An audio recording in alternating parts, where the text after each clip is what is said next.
സംസ്ഥാനത്തിൻ്റെ സാമ്പത്തിക സ്ഥിതി സംബന്ധിച്ച ധവളപത്രം ബഹുമാനപ്പെട്ട മുഖ്യമന്ത്രിക്ക് മേശപ്പുറത്ത് വയ്ക്കാവുന്നതാണ്. അല്ലല്ല, ആദ്യം അത് പ്ലേസ് അങ്ങ് തന്ന ഒരിതുണ്ട്. ലേ ചെയ്യുന്നതിനെയാണോ അങ്ങ് ഒപ്പോസ് ചെയ്യുന്നത്? സാർ, അതിന് 303 അനുസരിച്ച് ഒരു വിയോജനക്കുറിപ്പ് കുറിപ്പ് ബഹുമാനപ്പെട്ട ശ്രീ KN ബാലഗോപാൽ തന്നിട്ടുണ്ട്. അതിനെക്കുറിച്ച് മുഖ്യമന്ത്രി ആദ്യം കമന്റ് ചെയ്യേണ്ടത് ഇത് അവതരിപ്പിക്കണം. അങ്ങ് വിളിച്ചതനുസരിച്ച് അതല്ലേ ലേ ചെയ്യാനായിട്ട് അങ്ങ് ലേ ചെയ്യുക. ലേ ചെയ്തതിന് ശേഷം ഒരു വിയോജനക്കുറിപ്പുള്ള കാര്യമാണ് ഞാൻ പറയുന്നത്. ലേ ചെയ്യട്ടെ, സഭയുടെ പ്രോപ്പർട്ടി ആകട്ടെ. കേക്കോ സാർ, കാര്യവിവര പട്ടികയിലെ ഇനം 2 പ്രകാരമുള്ള സംസ്ഥാനത്തിന്റെ സാമ്പത്തിക സ്ഥിതി സംബന്ധിച്ച ധവളപത്രം ഞാൻ മേശപ്പുറത്ത് വയ്ക്കുന്നു. സാർ, ഇനി അങ്ങേക്കുള്ള ഒബ്ജക്ഷൻ പറഞ്ഞോളൂ. വേണ്ടത് സാർ, ഇതിനകത്ത് ഞാൻ പറയാനുള്ളത് പറയാം. സാർ, ഇതിനകത്ത് ഒരു ധവളപത്രം വെക്കുന്നു എന്നുള്ളത് നല്ല കാര്യമാണ്, ഞങ്ങളും അംഗീകരിക്കുന്നു. ധവളപത്രം കൃത്യമായിട്ട് വന്നാൽ എല്ലാ കാര്യങ്ങളും വരും. ധവളപത്രത്തിനകത്ത് വരുന്നതിന് ഒരു കാര്യവും നമുക്ക് പേടിയില്ല, വിഷമമില്ല എന്ന് മാത്രമല്ല, നുണ പറഞ്ഞുകൊണ്ടിരിക്കുന്നത് മാറി സത്യം പുറത്തു വരുന്നത് നല്ലതാണ്. സാർ, ആ ധവളപത്രം വെക്കുമ്പോൾ അതിനകത്ത് ചില പ്രൊപ്പറേറ്റി ഉണ്ട്. സാർ, ഇതിനകത്ത് കമ്മിറ്റിക്കകത്ത് വെച്ചേക്കുന്ന ആളുകളെ പറ്റി പത്രത്തിൽ വായിച്ചു. അവരെ പറ്റിയും എനിക്ക് വ്യക്തിപരമായി നല്ല ബഹുമാനമുള്ള ആളുകളാണ്. സാർ, വളരെ നല്ല അക്കാഡമിക് അല്ലെങ്കിൽ ഈ രംഗത്ത് ഭരണപരിചയമുള്ള ആളുകളാണ്. സാർ, ഇവിടുത്തെ പ്രശ്നം, നമ്മൾ സാധാരണ ധനകാര്യ വകുപ്പിൻ്റെ ഒരു ധവളപത്രം അവതരിപ്പിക്കുമ്പോൾ ഗവൺമെൻറ് ഡോക്യുമെൻ്റ് എല്ലാം നോക്കിയിട്ടാണ് സാർ വെക്കേണ്ടത്. അങ്ങനെയൊക്കെ നോട്ടീസ് തന്നതിനകത്ത് ആ വിശദമായ കാര്യം ഞാൻ പറഞ്ഞിട്ടുണ്ട്. സാധാരണഗതിയിൽ സാർ അതിനെ സംബന്ധിച്ച് ഈ ക്രമപ്രശ്നം ഉന്നയിക്കുന്ന ആൾ അത് ഉന്നയിക്കുകയും ബന്ധപ്പെട്ട മന്ത്രി, ഇവിടെ ധനകാര്യമന്ത്രി മുഖ്യമന്ത്രിയാണ്, അദ്ദേഹം പറയുകയും അത് സംബന്ധിച്ച് റൂളിങ് ചെയർ നൽകുകയും ചെയ്യുക എന്നുള്ളതാണ്. എത്രയോ കാലമായി, ഞാൻ കഴിഞ്ഞ 5 വർഷക്കാലമായി ഈ സഭയിൽ എത്രയോ കാര്യങ്ങൾ കണ്ടത് അങ്ങനെയാണ്. സാർ, സാറ് ഏറ്റവും സജീവമായ ഒരു മെമ്പറായിട്ട് ഇക്കാര്യത്തിൽ ഇടപെട്ടിട്ടുള്ളതാണ്. അതായിരുന്നു ചെയ്യേണ്ടത്. അല്ലാതെ ബഹളത്തിനിടയിൽ ലേ ചെയ്തിട്ട് കൈയടിച്ചതിൻ്റെ കാര്യമില്ല. ഇവിടെ പിന്നെ ഞങ്ങൾ എന്തായാലും നിങ്ങൾ വെക്കും, പിന്നെ ഇത് ചർച്ച ചെയ്യും, അതിനല്ല തർക്കം, വെക്കുന്നതിൻ്റെ അല്ല. പക്ഷേ അതിനൊരു നിയമസഭയ്ക്കകത്തൊക്കെ ഒരു പ്രൊപ്പറേറ്റി ഉണ്ട്, ഒരു നിയമപരമായ കാര്യമുണ്ട്. ചെയറാണ് ഇതിനെ പ്രൊട്ടക്ട് ചെയ്യേണ്ടത്. അതുകൊണ്ടാണ് സാർ ഇവിടുത്തെ പ്രശ്നം എന്താ, ഇങ്ങനെ ഒരു 3 പേരുടെ കമ്മിറ്റി വരുമ്പോൾ ഫിനാൻസിൻ്റെ കാര്യത്തിനകത്ത് ഫിനാൻസിൻ്റെ ഏറ്റവും രഹസ്യ സ്വഭാവമുള്ള കാര്യങ്ങൾ നോക്കിയാലേ ധവളപത്രം തയ്യാറാക്കാൻ പറ്റൂ. സാർ, ധവളപത്രം സാധാരണ തയ്യാറാക്കുമ്പോൾ ധവളപത്രം ആദ്യം ബ്രിട്ടീഷുകാരാണല്ലോ തുടങ്ങിയത്. അവിടുത്തെ ഗവൺമെൻറ് ഡോക്യുമെൻ്റ് ഇന്നിപ്പോൾ പ്രൈവറ്റ് മേഖലയിലുണ്ട്. സാർ, ഓഡിറ്റഡ് അക്കൗണ്ട്, ഓഡിറ്റഡ് ആയിട്ടുള്ള ഓഡിറ്റ് ചെയ്യാനുള്ള അവകാശം നമ്മുടെ സർക്കാരിൽ ആർക്കാ അവകാശം? AGക്കേ ഉള്ളൂ, C&AG ആണ്. സാർ, ഏതെങ്കിലും ഒരു പ്രൈവറ്റ് ഏജൻസിയെ വെച്ചിട്ട് നമുക്ക് ഓഡിറ്റ് ചെയ്യാൻ പറ്റുമോ? ഇന്ത്യയിലെ ലോകത്തെ ഏറ്റവും പ്രശസ്തമായ ഓഡിറ്റ് ഓർഗനൈസേഷൻസിന് ഓഡിറ്റ് ചെയ്യാൻ പറ്റുമോ? അപ്പോൾ ഡിപ്പാർട്ട്മെൻ്റ് ആണ് എന്നും ഇത് പ്രിപ്പയർ ചെയ്യുന്നതും ധവളപത്രം ഇറക്കുന്നതും. സാർ, ഇവിടെ 2011 UDF അന്ന് ഇറക്കിയ വൈറ്റ് പേപ്പറിൻ്റെ കോപ്പിയാണ് എൻ്റെ കയ്യിലുള്ളത്. അന്ന് അങ്ങ് ഈ സഭയിൽ അംഗമാണ്. സാർ, ഫിനാൻസ് ഡിപ്പാർട്ട്മെൻ്റാണ് അത് തയ്യാറാക്കിയത്. ഫിനാൻസിനകത്ത് ഫിനാൻസ് മിനിസ്റ്റർക്ക് അറിയാം, ഡെയിലി നമ്മുടെ ഫിനാൻസിൻ്റെ ഫ്ലോയും ഇൻഫ്ലോയും ഔട്ട്ഫ്ലോയും പ്രൊജക്ഷനും ഒക്കെ ധനകാര്യമന്ത്രി കാണും, ധനാഢ്യ സെക്രട്ടറി കാണും, വളരെ കുറച്ച് ഉദ്യോഗസ്ഥന്മാരെ കാണും. സാർ, ഇത്തരം കാര്യങ്ങളനുസരിച്ച് നമ്മൾ മാനേജ് ചെയ്യുന്നത്. ഇവിടെ വലിയ ബഹളം ഉണ്ടാകുമ്പോൾ ഞങ്ങൾ കൊടുക്കും എന്ന് ധനകാര്യമന്ത്രി സഭയിൽ പറയുന്നത് ഈ രഹസ്യ ഡോക്യുമെൻ്റ് അതൊരു സീക്രട്ടായിട്ടുള്ള കാര്യമാണ്, അറിയുന്നത് കൊണ്ടാണ്. ഞങ്ങൾക്ക് അതിനൊരു പ്ലാനിങ് കാണും, ഇപ്പോഴും പ്ലാനിങ് കാണും. സാർ, ഈ ഡോക്യുമെൻ്റ് എല്ലായിടത്ത് പുറത്ത് കൊടുക്കുക എന്ന് പറഞ്ഞാൽ ഔദ്യോഗിക രഹസ്യ രേഖകൾ ആർക്കും കൊടുക്കില്ല എന്നുള്ള സത്യപ്രതിജ്ഞയുടെ ലംഘനം കൂടിയാണ്. സാർ, അങ്ങനെ പുറത്തു കൊടുത്തിട്ടുണ്ടെങ്കിൽ അതൊരു ക്രമപ്രശ്നമല്ലേ? ഔദ്യോഗിക രഹസ്യരേഖകൾ നിങ്ങളൊരു പ്രൈവറ്റ് ചാർട്ടേഡ് അക്കൗണ്ടിനെയോ വലിയ പിന്നെ കമ്പനികളെ പോലും ഏൽപ്പിക്കാൻ പറ്റാത്തൊരു കാര്യം അങ്ങനെ കൊടുക്കുന്നില്ല. അപ്പം ഞാൻ പറയുന്നു, ഇതിനകത്ത് വെച്ചേക്കുന്ന അംഗങ്ങളെ സംബന്ധിച്ച് എനിക്ക് അഭിപ്രായ വ്യത്യാസം ഇല്ല എന്ന് അടിവരയിട്ട് പറയുകയാണ്. ആളുകളുടെ വ്യക്തിത്വത്തെ പറ്റി ചോദ്യം ചെയ്തില്ല, ഇൻറ്റഗ്രിറ്റിയെ പറ്റി ചോദ്യം ചെയ്തില്ല. സാർ, നാളെ ഇതൊരു പ്രീസിഡൻ്റായിട്ട് എടുത്ത് ആരെങ്കിലും 3 പേരെ കൊണ്ടുവന്നിട്ട് ഒരു ഡോക്യുമെൻ്റ് വെക്കാം, ഒരു പൊളിറ്റിക്കൽ ഡോക്യുമെൻ്റ് ആക്കാം. പിന്നെ ഇപ്പോൾ ഇവർക്ക് കൊടുത്തേക്കുന്ന കാര്യം തന്നെ മൊത്തം അവർക്ക് കിട്ടുന്ന വെച്ചല്ലേ അവർക്ക് പറയാൻ പറ്റുള്ളൂ. കൊടുത്തത് കറക്റ്റ് അല്ലെങ്കിൽ അത് വെച്ച് വരുന്ന ഡോക്യുമെൻറ്റും പൊളിറ്റിക്കൽ ഡോക്യുമെൻ്റ് ആവാം. സാറെ, പൊളിറ്റിക്കലായി ഉപയോഗിക്കാനല്ല വൈറ്റ് പേപ്പർ. ഉമ്മൻചാണ്ടി ഗവൺമെൻറ് കാലത്ത് അല്ലെങ്കിൽ ബഹുമാന്യനായ ശ്രീ ഉമ്മൻചാണ്ടി അദ്ദേഹം ഇവിടെ ലീഡർഷിപ്പ് എടുത്ത് ചെയ്തതുപോലെ ഫിനാൻസ് ഡിപ്പാർട്ട്മെൻറ്റിനെ കൊണ്ട് വെക്കുന്ന കാര്യം ഞങ്ങൾ ഇറക്കിയിട്ടുണ്ട്. സാർ, 2016 ഉമ്മൻചാണ്ടി ഗവൺമെൻറ് കാലം കഴിഞ്ഞിട്ട് ഞങ്ങൾ ഇറക്കിയത് പിന്നെ ധവളപത്രമാണ്, ഫിനാൻസ് ഡിപ്പാർട്ട്മെൻറ്റാണ്. സാർ, ഈ ഫിനാൻസ് ഡിപ്പാർട്ട്മെൻറ്റ് ഔദ്യോഗികമായി ഇറക്കാതെ പുറത്തുനിന്നുള്ള 2-3 ആരായാലും അങ്ങനെ വെക്കുന്ന കാര്യം ശരിയാവുമോ എന്നുള്ളതാണ് സാർ ഒരു പ്രധാന പ്രശ്നം. പിന്നെ ധവളപത്രത്തിനകത്തുള്ള കാര്യങ്ങൾ വരുമ്പോൾ അതിനകത്ത് നോക്കിയിട്ട് പറയാം സാർ. ധവളപത്രം ഇറക്കുന്നതിനകത്തോ കാര്യം വരുന്നതിനകത്തോളം തർക്കമല്ല. നാളെ ഇതൊരു പ്രീസിഡന്റ് ആയിട്ട് എടുത്തിട്ട് ആർക്കും ഇങ്ങനെ ഗവൺമെന്റിന്റെ ഔദ്യോഗിക രേഖ, സാർ രേഖകളെന്ന് പറഞ്ഞാൽ വളരെ സീക്രട്ടാണ്. നമ്മൾ എങ്ങനെയായിരിക്കും ഈ മാസം, അടുത്ത മാസം, അതിനടുത്ത മാസത്തെ ഫിനാൻസ് എന്ന് അറിയുന്നത് വളരെ കുറച്ച് ആൾക്കാർ അറിയോ. അറിയുന്നവരല്ലെങ്കിൽ സാർ നമ്മുടെ സംസ്ഥാനത്തിൻ്റെ അത് LDF ആയിക്കോട്ടെ UDF ആയിക്കോട്ടെ ഗവൺമെന്റിന്റെ ആക്ടിവിറ്റിയെ മൊത്തം തകിടം മറിക്കാൻ പറ്റും ആ രഹസ്യം പുറത്തു പോയാൽ. അങ്ങനെ രഹസ്യം പുറത്തേക്ക് കൊടുത്തിട്ട് ഒരു ധവളപത്രം ഇറക്കുന്നത് ശരിയല്ല. ഡിപ്പാർട്ട്മെന്റിനകത്ത് വളരെ കോൺഫിഡൻഷ്യൽ ആയിട്ട് വേണം. സീക്രട്ട് സെക്ഷൻ പോലെയുള്ള സെക്ഷനുകൾ എന്തിനാ സാർ അവിടെ? AGക്ക് പോലും നമ്മൾ പൊതുവിൽ അത് കൊടുക്കുന്നത് അത് കഴിഞ്ഞ് പിന്നെ നമ്മൾ നോക്കി കഴിഞ്ഞാലേ സാർ കൊടുക്കൂ. AGക്ക് പോലും കൊടുക്കാത്ത കണക്ക് പുറത്തെടുത്തിട്ട് കൊടുത്തിട്ടാണോ തയ്യാറാക്കുന്നതെങ്കിൽ അത് അത്ര ശരിയായ ഒരു കാര്യമല്ല. അതൊരു ഭരണഘടനാ ലംഘനമാണ്, സത്യപ്രതിജ്ഞാ ലംഘനമാണ്. ഈ ഗവൺമെന്റിന്റെ സർക്കാരിന്റെ ഒരു വർഷത്തേക്ക് 2 ലക്ഷമോ 2.25 ലക്ഷമോ കോടി കൈകാര്യം ചെയ്യാനുള്ള ചുമതല ഏൽപ്പിച്ചിരിക്കുന്ന സർക്കാർ, എക്സ്ചക്കർ ഏൽപ്പിച്ചിരിക്കുന്ന സർക്കാർ, അതിന്റെ ധനകാര്യമന്ത്രി വകുപ്പ് ഈ കാര്യങ്ങൾ രഹസ്യമായി കൈകാര്യം ചെയ്യുന്നതിന് പകരം ഡിപ്പാർട്ട്മെന്റ് ഉദ്യോഗസ്ഥന്മാരെ വിശ്വാസത്തിലെടുക്കുന്നതിന് പകരം പരസ്യമായിട്ടല്ല ചെയ്യേണ്ടത്. Integrity of the officers I am not the particular people, ഞാനത് ക്വസ്റ്റ്യൻ ചെയ്യുന്നില്ല. പക്ഷേ ഇതൊരു പ്രസിഡന്റ് ആണ്. ആ പ്രസിഡന്റ് ഒക്കെ നാളെ ആരെയും കൊണ്ടുവന്ന് ചെയ്യിക്കാം, അത് ചെയ്യാൻ പാടില്ല. അതൊരു പ്രശ്നമാണ്, അതൊരു ഭരണഘടനാ പ്രശ്നമാണ്, അല്ലെങ്കിൽ നമ്മുടെ ഒരു പ്രൊപ്പറേറ്ററുടെ പ്രശ്നമാണ്, സഭയുടെ അവകാശത്തിന് നമ്മുടെ നിയമത്തിൻ്റെ അവകാശത്തിന് മേലുള്ള കടന്നുകയറ്റമാണ്. അതുകൊണ്ടാണ് സാർ ആ ഒബ്ജക്ഷൻ പറയുന്നത്. അതിനെ സംബന്ധിച്ച് റൂളിംഗ് വേണം. ഗവൺമെൻറ് ലേ എന്ന് പറഞ്ഞാലും റൂളിംഗ് വേണം സാർ. ഇത് നാളെ ഒരു ചരിത്രമായി കൂടാ. ബഹുമാനപ്പെട്ട മുഖ്യമന്ത്രി, ഒന്നാമത്തെ കാര്യം, നിയമസഭ നടപടിക്രമങ്ങളുടെ ഒരു ലിസ്റ്റ് നിയമസഭ പബ്ലിഷ് ചെയ്തതിന് ശേഷം ആ നടപടിക്രമങ്ങൾ അനുസരിച്ച് മേശപ്പുറത്ത് വയ്ക്കുന്ന ഒരു കടലാസ് എന്ന ഐറ്റത്തിലാണ് ഞാൻ ഈ ധവളപത്രം മേശപ്പുറത്ത് വെച്ചത്. അത് വയ്ക്കുക എന്നത് സ്പീക്കറുടെ അനുവാദത്തോടു കൂടി ചെയ്യുന്നൊരു കാര്യമാണ്.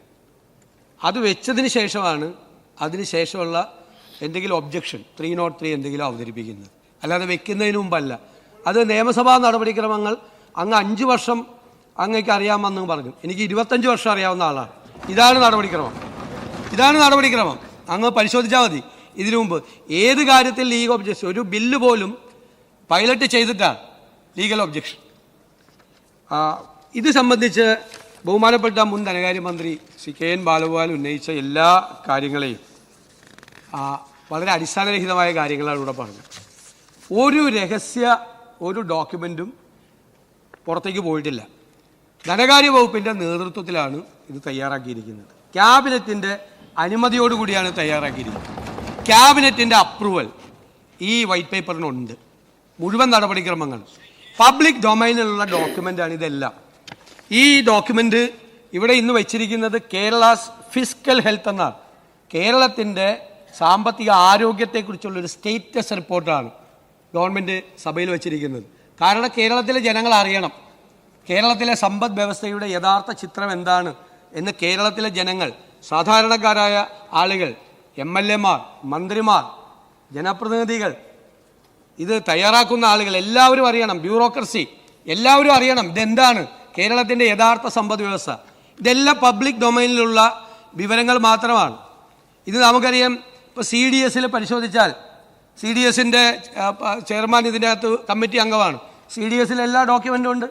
ഗുലാത്തി ഇൻസ്റ്റിറ്റ്യൂട്ടിൽ അവരുടെ സഹകരണം ഞങ്ങൾ തേടിയിട്ടുണ്ട്. അവരുടെ എല്ലാ ഡോക്യുമെൻറ്റും ഉണ്ട്. മാത്രമല്ല എല്ലാ വർഷവും ബജറ്റിൽ പ്രഖ്യാപിക്കുന്ന കാര്യങ്ങളാണ് ഈ ഡോക്യുമെൻറ്റ്സ് എന്ന് പറയുന്നത്. എല്ലാ വർഷത്തെയും ബജറ്റിൻ്റെ ഡോക്യുമെൻറ്റിൽ, പ്ലാൻ ഡോക്യുമെൻറ്റ്, ഇതൊന്നും ഒരു രഹസ്യ സ്വഭാവമുള്ള ഒരു ഡോക്യുമെൻറ്റും ഇതിനകത്തില്ല. എല്ലാം പബ്ലിക് ഡൊമൈനിലുള്ള മുഴുവൻ ഡോക്യുമെൻറ്റുകളും കൃത്യമായി അനലൈസ് ചെയ്തിരിക്കുകയാണ്. അതിന് ഏറ്റവും വിദഗ്ധരായ 3 പേരുടെ സഹായം ഞങ്ങൾ തേടി. ക്യാബിനറ്റ് സെക്രട്ടറി ആയിരുന്ന, ഡൽഹിയിൽ ക്യാബിനറ്റ് സെക്രട്ടറി ആയിരുന്ന, സംസ്ഥാനത്തെ പ്ലാനിംഗ് ബോർഡിൻ്റെ ഉപാധ്യക്ഷനായിരുന്ന ശ്രീ KM ചന്ദ്രശേഖർ, ഏറ്റവും പരിണതപ്രജ്ഞനായ ഒരു മുൻ ഉദ്യോഗസ്ഥൻ, അദ്ദേഹം ഏറ്റവും വലിയ സാമ്പത്തിക വിദഗ്ധൻ, ഡോക്ടർ ഡി നാരായണൻ എന്ന് പറയുന്ന എക്കണോമിസ്റ്റ്, CDS-ൻ്റെ ചെയർമാനായ ഡോക്ടർ വീരമണി. മാത്രമല്ല മുഴുവൻ സ്ഥലങ്ങളിൽ നിന്നും സാമ്പത്തിക കാര്യ വിദഗ്ധരുൾപ്പെടെയുള്ള മുഴുവൻ ആളുകളുടെ പല നോട്ടുകളും പരിശോധിച്ച് ധനകാര്യ വകുപ്പാണ് അതിൻ്റെ നേതൃത്വത്തിലാണ് ഇത് തയ്യാറാക്കിയിരിക്കുന്നത്. ഇത് നമുക്ക് എല്ലാ കാര്യങ്ങളും നമുക്കറിയാം എന്ന് നമ്മളങ്ങ് വിചാരിക്കരുത്. നമുക്കറിയാൻ പാടില്ലാത്ത ഒരുപാട് കാര്യങ്ങളുണ്ട്. ഈ ഗവൺമെൻറ് ആഗ്രഹിക്കുന്നത് വിദഗ്ധരായ ആളുകളുടെ, ഓരോ രംഗത്തെയും വിദഗ്ധരായ ആളുകളുടെ സേവനം ഉറപ്പാക്കി അവരുടെ ഉപദേശം തേടി ാണ് ഓരോ കാര്യങ്ങളും ചെയ്യാൻ തീരുമാനിച്ചിട്ടുള്ളത്. എല്ലാ കാര്യങ്ങളിലും നമുക്ക് എല്ലാ കാര്യങ്ങളെയും കുറിച്ച് പൂർണ്ണമായി അറിവുള്ള ആളുകളല്ല. ലോകത്ത് ഒരുപാട് മാറ്റങ്ങൾ നടക്കുകയാണ്, ഒരുപാട് സംഭവവികാസങ്ങൾ ഉണ്ടാകുകയാണ്. അതെല്ലാം അറിയാനും അത് മനസ്സിലാക്കാനും അതനുസരിച്ചുള്ള ഒരു പുതുയുഗ കേരളം കെട്ടിപ്പടുക്കാനുമാണ് ഈ ഗവൺമെൻറ് നിൽക്കുന്നത്. ഞാൻ വളരെ അഭിമാനത്തോടു കൂടി പറയുന്നു, ഇവിടെ പലപ്പോഴും വെച്ചിട്ടുള്ള പല വൈറ്റ് പേപ്പറുകളും പൊളിറ്റിക്കൽ ഡോക്യുമെൻ്റാണ്. ഇത് it's not a political document. ഇത് സംസ്ഥാനത്തിൻ്റെ സാമ്പത്തിക ആരോഗ്യം സംബന്ധിച്ച ഒരു സ്റ്റേറ്റസ് റിപ്പോർട്ടാണ്. ഇത് കേരളത്തിൻ്റെ ഭാവി കെട്ടിപ്പടുക്കുന്നതിന് വേണ്ടി ഏറ്റവും പ്രയോജനം ചെയ്യാൻ പോകുന്ന അടിസ്ഥാന ഡോക്യുമെൻ്റാണ്. കെട്ടിപ്പൊക്കിയ മിഥ്യകളൊന്നും ശരിയല്ല എന്ന് ഞാനിപ്പോൾ അതിനെക്കുറിച്ച് ഇതിൻ്റെ വിശദാംശങ്ങളിലേക്ക് പോകുന്നില്ല. ഇതെല്ലാം വായിച്ചു നോക്കിയിട്ട് എല്ലാവരും മനസ്സിലാക്കിയാൽ മതി. കെട്ടിപ്പൊക്കിയ മിഥ്യകൾ ഒരിക്കലും ഒരു സംസ്ഥാനത്തിൻ്റെ സമ്പദ് വ്യവസ്ഥയും ഒരു പ്ലാനും തയ്യാറാക്കുമ്പോൾ അതിൻ്റെ അടിസ്ഥാനപരമായ കാര്യങ്ങൾ പോലും ശ്രദ്ധിക്കാതെ സമ്പദ് വ്യവസ്ഥയുടെ അടിത്തറ കുഴിമാന്തുന്ന സംഭവങ്ങൾ ഇതെല്ലാം നമ്മൾ അറിയണ്ടേ? നമ്മൾ അറിയണമെങ്കിൽ വിദഗ്ധ ഉപദേശം വേണം. ആ വിദഗ്ധ ഉപദേശം ഈ സർക്കാർ ഇനിയുള്ള എല്ലാ കാര്യങ്ങളിലും നേടിക്കൊണ്ടായിരിക്കും മുന്നോട്ട് പോകുന്നത്. ആ വിദഗ്ധരുടെ സേവനവും അവരുടെ ഉപദേശവും ഈ വൈറ്റ് പേപ്പർ തയ്യാറാക്കുന്നതിന് സഹായകരമായിട്ടുണ്ട്. അവരോട് നന്ദി പറയാൻ കൂടി ഞാൻ അവസരം ഉപയോഗിക്കുന്നു. ഇദ്ദേഹം ഉന്നയിച്ചതുപോലുള്ള ഒരുവിധ നമ്മുടെ ഏതെങ്കിലും ഒരു ചട്ടമോ ഒരു നടപടിക്രമോ ഒന്നും ലംഘിക്കാതെ എല്ലാ നടപടിക്രമങ്ങളും പൂർണ്ണമായി പാലിച്ചുകൊണ്ടാണ് ഇത് തയ്യാറാക്കിയത്. ഇത് ഭാവി കേരളം കെട്ടിപ്പടുക്കുന്നതിനുള്ള ബേസിക് ഡോക്യുമെൻ്റായി മാറണം എന്നാണ് ഞങ്ങളുടെ ആഗ്രഹം. ഇന്ന് സഭയിൽ സർക്കാർ മേശപ്പുറത്ത് വെച്ചിരിക്കുന്ന ധവളപത്രം ബഹുമാനപ്പെട്ട പ്രതിപക്ഷ നേതാവ്. സർ, ബഹുമാനപ്പെട്ട മുഖ്യമന്ത്രി പറഞ്ഞ കാര്യം ഒരു വീണെടുത്തുനിന്ന് ഉരുളലാണ്. നമ്മുടെ സംസ്ഥാനം ഇതേവരെ പ്രസിദ്ധീകരിച്ചിട്ടുള്ള ധവളപത്രങ്ങളൊക്കെ പൊളിറ്റിക്കൽ ഡോക്യുമെൻ്റായിരുന്നു. ഇതാണ് ശരിയായ ധവളപത്രം എന്നാണ് അദ്ദേഹം പറഞ്ഞത്. സർ, അത് വിചിത്രമായൊരു വാദമാണ്. സർ, നമ്മുടെ സംസ്ഥാനത്ത് അപ്പുറത്തായാലും ഇപ്പുറത്തായാലും മാറി മാറി വന്ന ഗവൺമെൻറ്റുകൾ ധവളപത്രം ഇറക്കിയിട്ടുണ്ട്. സർ, ഇവിടെ പ്രശ്നം ധനകാര്യ വകുപ്പിനെ ഇരുട്ടിൽ നിർത്താൻ പാടില്ല എന്നുള്ളതാണ്. ഇതിനു മുൻപുള്ള എല്ലാ ഗവൺമെൻറ്റുകളും, ഞങ്ങളതായാലും UDFൻ്റെതായാലും, ധനകാര്യ വകുപ്പാണ് ഇത് തയ്യാറാക്കിയിട്ടുള്ളത്. സർ, ഇവിടെ ധനകാര്യ വകുപ്പല്ല തയ്യാറാക്കിയത്. അതാണ് ഗൗരവമായ വിഷയം. അപ്പോൾ ധനകാര്യ വകുപ്പ് നേരത്തെ തയ്യാറാക്കിയ അത്തരം ഡോക്യുമെൻറ്റുകൾ പൊളിറ്റിക്കൽ ഡോക്യുമെൻ്റാണെന്ന് മുഖ്യമന്ത്രി പറയുന്നത് വിചിത്രമായൊരു വാദഗതിയായിപ്പോയി. സർ, ഇതാണ് പൊളിറ്റിക്കൽ ഡോക്യുമെൻ്റ്.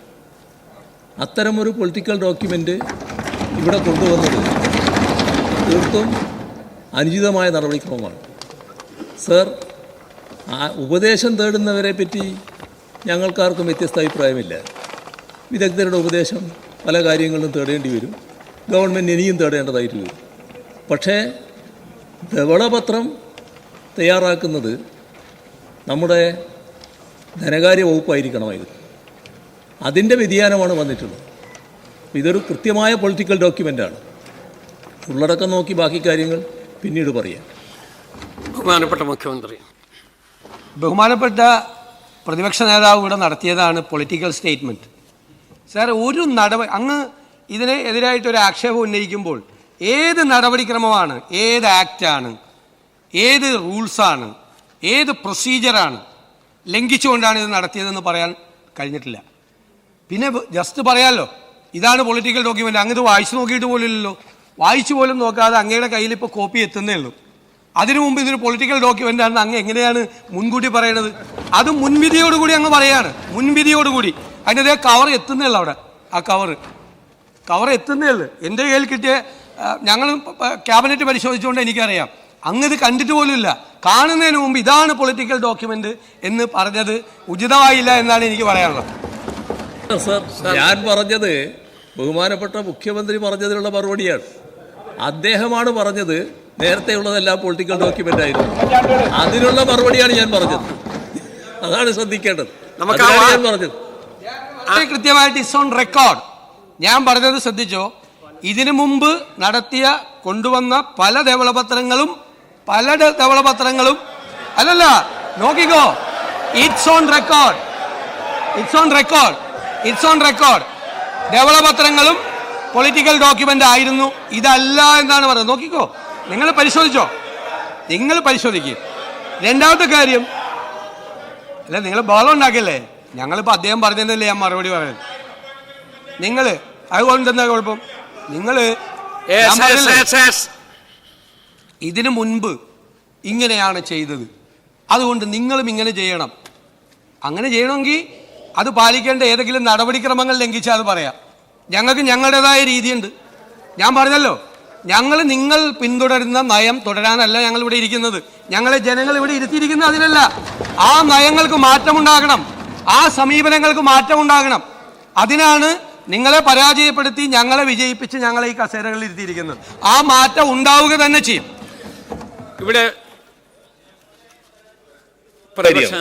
ഇവിടെ നടപടിക്രമങ്ങളുടെ ലംഘനം ഉണ്ടാകരുത് എന്നുള്ളതാണ് ഞങ്ങൾ ഉദ്ദേശിച്ചത്.